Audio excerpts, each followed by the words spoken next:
We have a brand new AEW World Heavyweight Champion. My Twitter feed is blowing up because Jon Moxley is now Le Champion in All Elite Wrestling. What's up, folks? Fred Richani, TSC, your home for sports news, updates, interviews, and everything in between. If you're new here, please consider subscribing. Before we dive into our AEW Revolution recap, just a quick programming note. I just did an interview with Alex Marvez, one of the voices of AEW and a well-respected NFL journalist at the NFL Combine. That interview is now up. So after you're done checking out this recap, please check out that interview. We talked for about 10 minutes. Really insightful conversation about football and wrestling.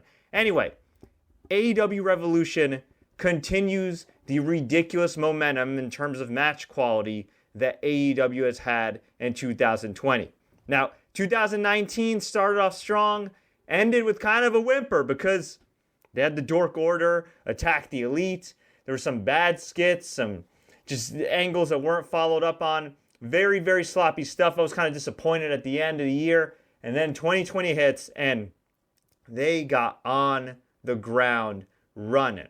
Now, I still think that AEW in some ways is capping their audience a little bit. They're doing really well in the ratings. They got extended by TNT. They got a big money offer. They're doing well. It's great. It's profitable. However, I do think that their ceiling could be significantly higher. But I'll tell you this, if they keep putting on shows like the one we saw tonight, I think the future is very damn bright. So let's kick it off with the main event, as I mentioned at the top of the show. Jon Moxley versus Chris Jericho. I thought these guys would have a really hard time following some of the great matches we saw tonight, but they had their own style of match. Jon Moxley got put through a table. Jericho had his antics. Of course, the Inner Circle was at ringside. Jon Moxley was able to fight him off. Aubrey Edwards got in the mix as well. And finally, at the end, Jon Moxley had the eye patch on the whole time during the match. He had some blood on him as well.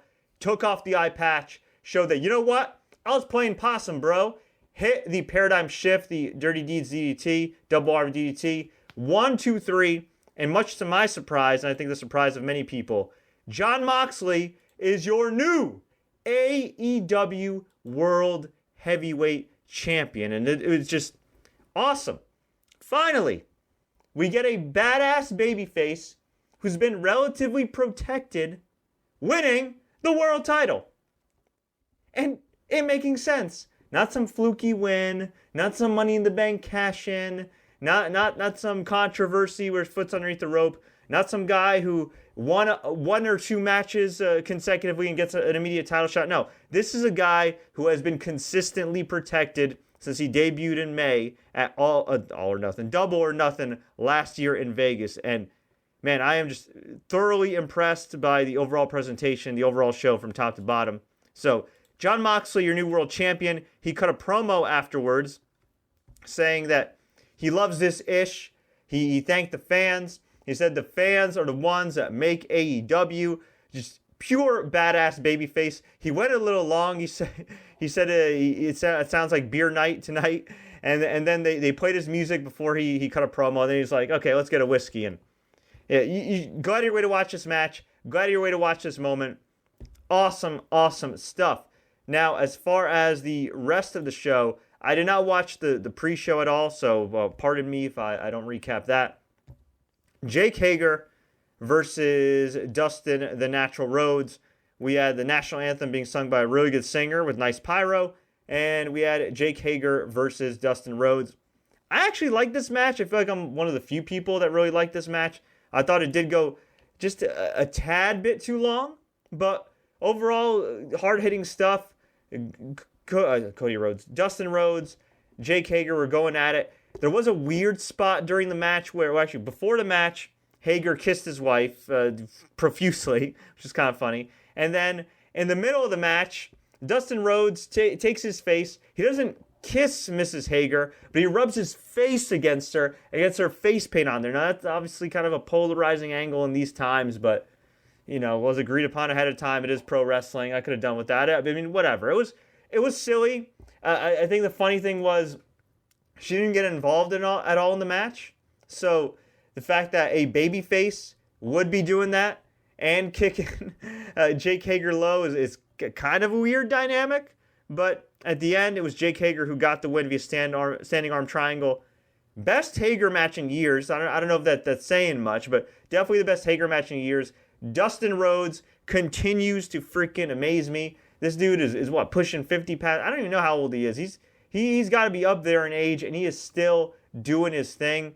I think if you're a young wrestler and you have the opportunity to work with Dustin Rhodes, if you have the opportunity to be under his tutelage, to train with him, do it. This guy is a stud 3 decades into the business. It's absolutely incredible. But, of course, Jake Hager is the younger guy. Jake Hager is part of Inner Circle. They got to protect him. This was actually his first official AEW match, which is crazy to think about considering he debuted in October. But I thought both guys did a really good job tonight. It went a little long. I know some fans didn't like it, but this Chicago crowd at the C2E2 convention was insanely hot. This is the hottest wrestling crowd I've heard in ages, maybe since the last AEW pay-per-view, actually. But other than that, I mean, I can't think, and I'm not, no shade being thrown here, because I've been critical of WWE, I've been critical of AEW and other promotions. I call it like I see it. I can't recall a WWE show being this hot. Not in a long time. You know what? I'll take it back. NXT takeovers are usually pretty damn hot, but beyond that, a non-takeover event, I mean, I don't know. This is the hottest crowd in freaking forever. Maybe since the last time WWE was in Chicago. This was just epic, epic stuff. Let's see. What else did we have here? So, we had our second match, which was Sammy Guevara versus Darby Allin. This match was awesome. Sammy Guevara and Darby Allin are just brawling like freaking crazy on the outside. Match didn't even start. Sammy hit a 630 splash through a table on Darby Allin.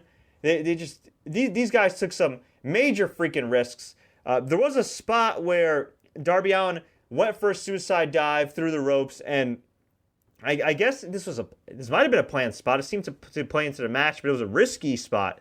Darby Allin runs through the ropes, foot gets caught, and he doesn't get all of Sammy, who's against the guardrail, and it looks like freaking Darby Allin torpedoes his head right into the guardrail. Scary as freaking hell. Planned or unplanned, this was scary. This was a bit unnecessary. Just crazy stuff. We had a Spanish fly. I mean, insane. And then finally, we got to the point where this match really started, and they were going back and forth. A lot of near falls. Crowd was super hot, reacting to both guys, especially Darby Allin. And Darby Allin hits this coffin drop. They got significant air and distance. Looked great. Splat, snug, right in the middle of the ring on top of Sammy Guevara. 1, 2, 3. Darby Allin gets the win. Darby Allin gets his revenge against the Inner Circle. Tremendous stuff. Now, when I first saw Darby Allin, I thought, man, this dude's just taking these crazy bumps. Like, what's up with this? But he truly has something to him. He has that superstar aura. I can't put my finger on it. I think Sammy Guevara kind of has it too. They haven't reached that true potential yet. They're still relatively young guys. They're still new to the national scene. But I kid you not, I believe in a couple of years, maybe even sooner, these guys can be legitimate main event talents. And man, the sky's the limit. Darby Allin to me already a major star, at least for that AEW audience. And I hope they can continue to build that momentum. Not to steal a phrase from Michael Cole that he often uses, but yeah, these guys are studs. Well done, gentlemen. We had maybe the best tag team match I've seen. I can't even tell you. I mean, okay. There is one tag team match that really stands out to me that I've seen in recent years that made me go holy doodle squat. And I believe it was Kota Ibushi and Kenny Omega against the Young Bucks a couple of years ago when they were doing the Golden Lovers reunion in New Japan Pro Wrestling. That match actually, I believe, took place in the U.S. and it aired on Access TV. That was insane. Well, 3 out of those 4 guys were in this match. Hangman Adam Page, Kenny Omega successfully defended the tag team titles against the Young Bucks. Just nuts. Great teamwork by both teams. There was a crazy blockbuster suplex by Hangman. The video package before this was great. All the video packages tonight hit a home run. Omega kicked out at one point, which was crazy. This match went on so damn long, but in a good way. I loved it. I can understand if some people might say it's overkill, especially because this wasn't the main event. And I was worried too, like, man, you're going to really burn out this crowd. But to my surprise, the crowd stayed hot throughout the night, although the following match did have a tough going. But just tremendous action, far too many moves to recap. There was a notable spot where Omega and Paige hit the V-trigger buckshot lariat combo, and Matt Jackson still kicked out. There was great selling by both teams, especially Matt Jackson, who's always selling his back. Brawl on the outside. Hangman hit a one-winged angel. There was a kick out there. And then finally, the finish came. This is like after over a half hour, it felt like. Hangman hit buckshot lariats, springboard buckshot lariats onto Nick Jackson, Matt Jackson. 1, 2, 3. Got the pin. My recap doesn't do this justice. This was an unfreaking believable match. I cannot think of another match from in a major American promotion that was this good in a long, long time. Again, no shade being thrown. Usos have had great matches. The New Day's had great matches.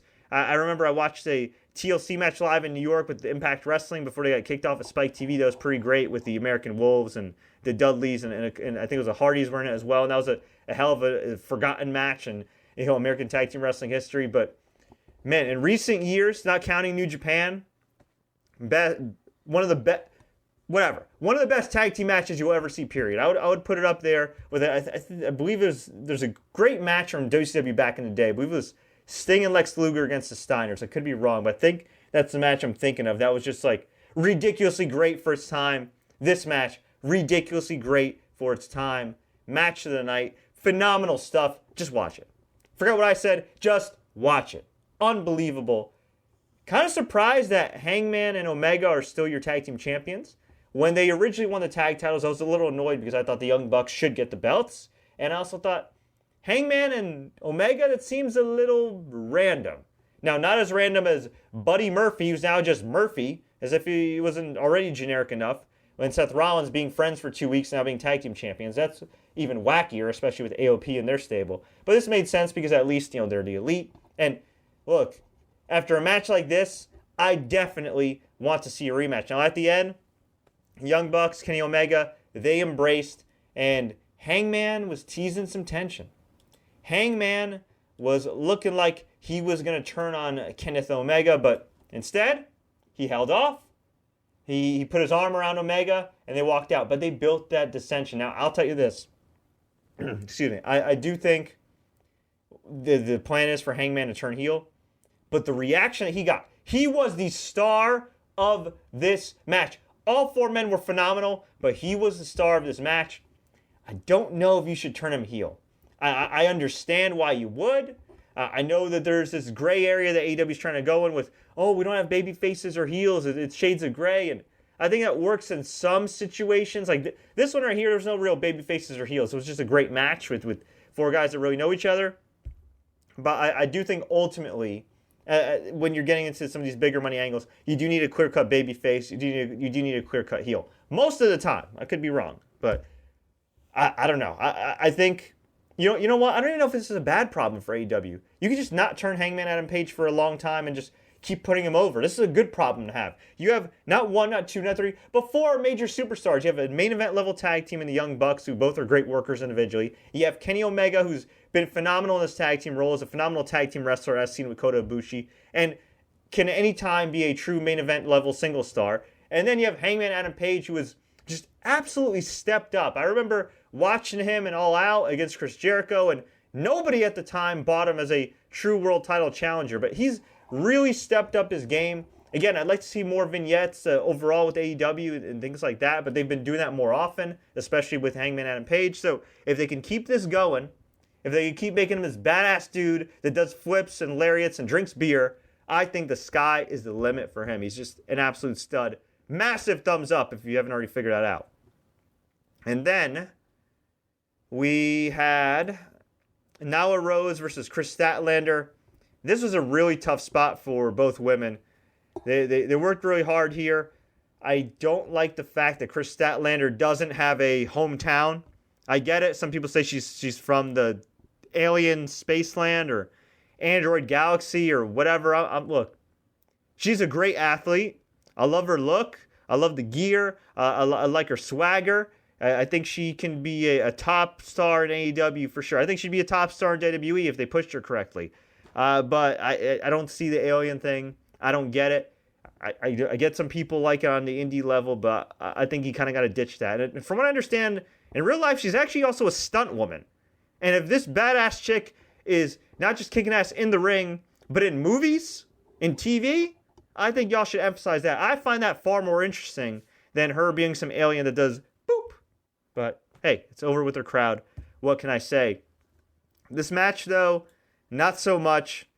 Really rough spots. There was a really, really sloppy superplex, the brainbuster. I guess it was like a makeshift brainbuster. I know a lot of people were hating on Bill Goldberg and his sort of jackhammer on Bray Wyatt the other night, but this was a rough superplex brainbuster thing from Kris Statlander. I thought she killed Nyla Rose. Nyla was fine.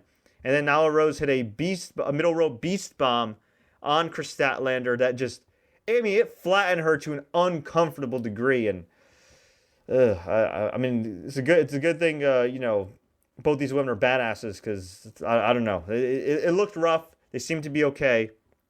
Nyla Rose retains the title. But yeah, this was definitely rough in some spots, definitely some miscommunication.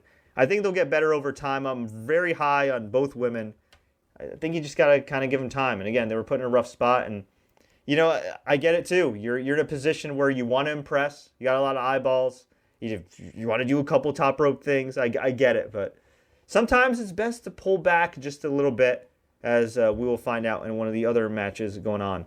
So we then had MJF versus Cody Rhodes. A very slow-paced, methodical match. Not in a bad way.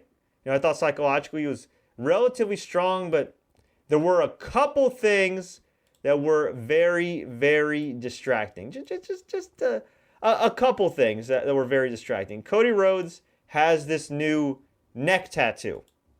Now, apparently, this neck tattoo is real. It's completely real. And it's his American Nightmare logo tattooed on his neck. Not like in the back of the neck. Not like here. Like just really close to his face, kind of, to an uncomfortable degree. And I'm sorry. I got love for Cody, but I don't know. The tattoo placement could have been a little bit better. I'll just say that much. A little polarizing, to say the very least. When I found out it was real, I was stunned. And when I found out that his wife allowed him to get it, I was kind of stunned. But hey, I guess you got to make some compromises in marriage. Meanwhile, MJF had the most ridiculous spray tan you will ever see. It looked good. It would have been nice if he unveiled that spray tan like 5 weeks ago so we could get used to it rather than for the pay-per-view. So MJF here, his job was to get his ass kicked from pillar to post. Cody busted him wide open. MJF at one point took off Cody's boot and bit his toe. Ugh, that's kind of gross. And finally, at the end, Cody Rhodes hit not one but two crossroads, got greedy, was going to go for a third one. MJF reached out in his trunks, pulled out the Dynamite Diamond ring, which he won in a Battle Royal a few months back. Some of you may remember. Hit Cody Rhodes with it, knocked him out, got the pin. MJF gets the biggest win of his career, while Cody Rhodes goes 0 for 2 his last two big pay-per-view matches for AEW. So this feud, indeed, will continue. And by the way, I just want to note, I know JR's received a lot of criticism, some fair, some unfair here and there, but the reality is I thought he did a fantastic job on the show. I thought all the guys did a great job on commentary, especially with the Darby Allin match, where Darby Allin, whether, again, was a planned botch dive or not, they were talking about how, Darby Allin let the emotions get the best of him, and when you let your emotions get the best of you, especially in high-risk maneuvers, bad things can happen. And I loved it. They were talking from a pure sports standpoint. It was great. Finally, some commentary that brings some logic into this business. I dig it. Then we had, Orange Cassidy versus Pac. And I'm not going to lie, I haven't always been an Orange Cassidy guy. I respect the hustle. I respect the fact that this dude can take minimal bumps, get paid six figures, and can get over in front of a crowd. This is some Kevin Nash TNA level finesse. This is Andrew Bynum with the Philadelphia 76ers never playing but getting paid level finesse. This is Andre Iguodala with the Memphis Grizzlies getting paid before being traded to Miami level finesse. I love it.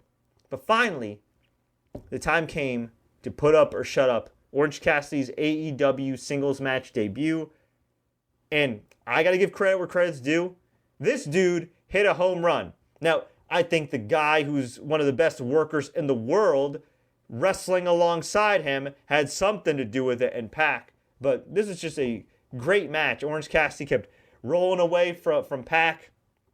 Did the little light kicks which the crowd reacted to. I mean, the crowd reacted to everything. They absolutely love him. They said that Pac had no pulp. My only real complaint here, and this is just for the general audience that watches Dynamite and not just the pay-per-views and AEW Dark, just give me some Orange Cassidy vignettes. I think the gimmick's pretty easy to figure out after you watch it a few times, but just give us a few vignettes. You know how back in the day, maybe some kids remember that are watching right now, y'all remember when they do those lie, cheat, and steal vignettes with the Guerreros that they'd air like during Velocity, during Sunday Night Heat, in between breaks on SmackDown, and they were just, funny little skits to get over the characters of Eddie Guerrero and Chavo Guerrero. And, on the surface, you might say lie, cheat, and steal, isn't that kind of stereotypical and all this stuff? But then you saw on these guys, they're just willing to, the vignettes essentially emphasize these dudes are just willing to win at anything at all costs. So, aka Houston Astros style. So I would just like to see similar vignettes for Orange Cassidy. Just show him in real life. Show him at a nightclub. Show him, show him in New York City just kicking it. They're going to Newark in a few weeks. Just something. Just put Orange Cassidy in a variety of situations where he just doesn't care, in some vignettes. Maybe give some context too. Do like some fake, UFC-style documentary talking about the legend of Orange Cassidy. Just something to educate fans that may not be that familiar with him and that just don't get him. Another thing. I keep hearing fans that are like, oh, if you don't like Orange Cassidy, you're an idiot, or you're dumb, or you don't know wrestling. No, you're dumb for telling people what to like and what not to like, okay? I thought Orange Cassidy did great tonight. I think Orange Cassidy is great when he is utilized in the right situations. This was a fun, nice little match with Pac, and it was awesome. And I almost thought they burned the crowd out here, too, because it was such a great match. But I don't need to see him all the time, say like with Jon Moxley and some main event guys and, getting in the mix all the time. I think he's good as a mid-card comedy guy, occasionally going up against top guys like Pac. I think that's fine. And you know what? Eventually, if you want to evolve him into somewhat of a serious character, go for it, because he showed great fire here. He even smiled in Pac's face when Pac had that angry face. And what can I say? I mean, this dude had it tonight. Did some great dives with the pockets, nipped up. The facial expressions were fantastic. But eventually, Pac got the win with the Brutalizer submission. Home run, star-making match for Orange Cassidy. And once again, Pac proves why he's one of the best wrestlers in the world. There you go. Right guy won. And then, we had, of course, our main event, which had Jon Moxley beating Chris Jericho to win the AEW World Title. A year ago, he was being released by WWE. He was getting buried, losing. I think he lost to EC3 around this time last year. Now, he is the face of a hot wrestling company that's taking some market share from WWE. That's one of the hottest properties in Turner. And he is their world heavyweight champion. So, overall, despite Cody Rhodes' neck tattoo, despite Nyla Rose and Kris Statlander almost killing themselves off the top rope, despite MJF's horrific tan, despite the fact that Downstate, God bless him, played a not-so-great version of Cody Rhodes' theme song live, I got to give AEW Revolution a massive thumbs up. I should also mention, too, when Chris Jericho came out, they had the Chicago Choir singing Judas, which is amazing. And if there's one thing you should watch from this match besides the finish, and just watch the match in general, the entrance that Chris Jericho had. What a way to go out. What a legendary first AEW title run for Chris Jericho, the inaugural champion. He did a phenomenal job holding the mantle, holding the AEW flag. He made a truly positive impact. And hey, let's keep it real here. It's probably not his last time as world champion, but what a way to go out in your first title run. Just a couple other notes before we go. AEW revealed that March 25th, their Newark, New Jersey episode, right in my neck of the woods, it's going to be called Blood and Guts, which is a play off of Vince McMahon's line during a WWE shareholders call months back, where he called AEW content that has, quote, blood and guts. And it's headlined by a match called The Match Beyond aka War Games. So I'm looking forward to attending that show in about a month. Actually, it's technically March 1st now. It's past midnight. So I'm looking forward to attending this show later this month. But anyway, folks, I want to hear from you. What did you think about AEW Revolution? What do you think about the future of AEW? Let me know. Leave a comment below. Shout out to all the people that are watching me live right now. Scott Anderson, shout out to you, my dude. Meep God, Christopher Rose, Steven the Dude. Let's actually read some fan feedback before we go. Meep God is so happy that Jon Moxley's champion. Chris Rose says the best tag team match since DIY versus Revival, best 2 out of 3 falls. I agree. And actually, I'm sorry, I should note the AEW tag title match was the best match from an American promotion in years. That's not NXT. I keep overlooking NXT and I feel bad because I consider NXT a major brand, but you know, it still feels like the third brand because I mean it technically is, but you know what I mean. When I say like best match in a long time or best match whatever, like I'm excluding NXT from this conversation. If you include NXT, yeah, NXT's had some great in-ring stuff too. I don't mean to exclude them and the work that DIY and the Revival and the War Raiders and Ricochet and Aleister Black did last year at all. Not doing that. Just main roster wise, WWE. It's been a while since there's been a great tag team match like that. NXT though, yeah, they definitely get those points. Although it is kind of crazy that Drew McIntyre said he's never won a world title when he did win the NXT title. So I guess in today's WWE universe, the NXT title is even lower than the ECW title, that's saying something, I guess. Well, the old ECW title, not the ugly silver one that Jack Swagger had back in the day. Chris Rhodes says Orange Cassidy is the greatest wrestler of the 21st century. I don't know about that, but he says great show, 9 out of 10. Steven the Dude, the horrific tan adds to his heel character. Yeah, it looks funny, which is why it worked for me.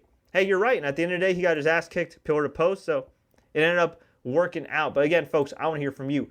What did you think about AEW Revolution? Let me know. Leave a comment below. If you enjoyed this video or podcast, like, share, subscribe. Don't forget to enable notifications for more updates like this. If you're a football fan, I just got back from the NFL Scouting Combine.